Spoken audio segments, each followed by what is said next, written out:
নমস্কার বন্ধুরা, তো ছোট আর একটা মিনি ব্লগে তোমাদের সবাইকে স্বাগত। তো দেখো সকালটা এখান থেকে স্টার্ট করছি। তো সকালে উঠেই আজকে স্নান করে নিয়েছিলাম ঝটপট। তারপর দেখো বিছানাটাকে গুছিয়ে নিয়েছি। ছেলে এখানে খেলছিল, সকালে উঠেই খেলা শুরু করে দিয়েছে। তো দেখো সোজা রান্নাঘরে চলে যাব, কারণ রান্না করে নেবো ঝটপট, রান্না না করলে দেরি হয়ে যাবে। তো দেখো রান্না চাপিয়ে দিয়েছি। আজকে তো বিশেষ কিছু করিনি, কিন্তু অনেক কিছুই করেছি তাও। তো দেখো 9:30টার মধ্যে আমার রান্না করা হয়ে গেছে। আজকে রান্না করেছিলাম সাদা ভাত, তারপরে দেখো মাছের ঝোল, তারপরে করেছিলাম মুসুর ডাল, আমাদের জন্য আলাদা মুসুর ডাল আর আমার ছেলের জন্য আবার আলাদা ডাল, ঝাল ছাড়া করতে হয় সেই জন্য ঝাল ছাড়া ডাল। তারপর ওর জন্য মাছের ঝোল, ঝাল ছাড়া মাছের ঝোল করেছি। তারপর দেখো একটু সবজি বানিয়েছিলাম। তারপরে দেখো ভেন্ডি আলু ভাজা করেছিলাম।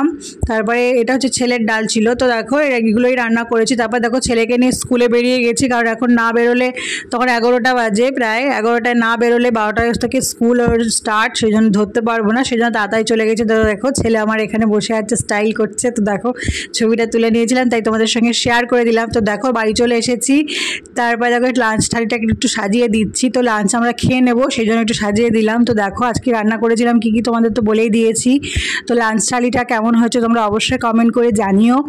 আজকে হালকা পাতলাই খেয়েছি, তো কমেন্ট করে অবশ্যই জানিও কেমন হয়েছে। তোমাদের কমেন্টটা আমাদের খুব অনুপ্রাণিত করে। আমরা যারা কন্টেন্ট ক্রিয়েটার আছি, কন্টেন্ট ক্রিয়েটার যারা, তাদেরকে সবাইকেই বলছি, সবার উদ্দেশ্যেই আমি বলছি। তো দেখো সন্ধ্যাবেলা একটুখানি টিফিন করে নিয়েছিলাম। তো দেখো বিশেষ কিছু করিনি, একটা রুটি ছিল তো সেটা দিয়েই এগরোল বানিয়ে নিয়েছি। তো দেখো এগরোলটা কেমন হচ্ছে তোমরা অবশ্যই জানিও।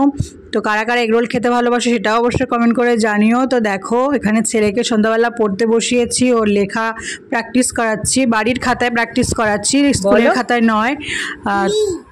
আচ্ছা সবাইকে বলো tata, good night. Tata, good night.